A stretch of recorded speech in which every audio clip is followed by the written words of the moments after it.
this is the third of our artists, and probably the finest, Sir Alfred Munnings, who was born in 1879 near Mendham in Suffolk. And this painting relates to his early life. It was painted in 1904, and it's of the Heatherset races, which would have been somewhat of a point-to-point local to where he lived near Norwich. As you can see here, it's typical of the day's races. You have all the local gentry standing around here and the jockey being led back to the parade ring. As you can see, there's no grandstand, it's just a tent, which leads us further to believe that it is a point-to-point.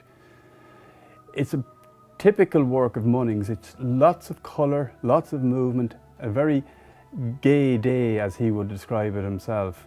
And it's got lots of the local characters. Again, I would imagine this could be the vet talking with one of the stewards. You see the attention to detail that he would give, the stable lad's trousers hanging across the back of his jodhpur boot.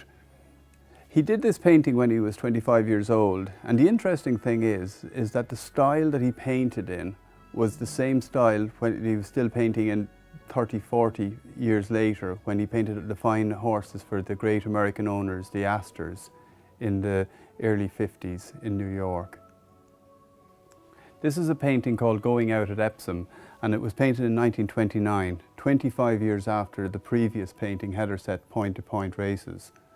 As you can see, Munnings' work has become more defined.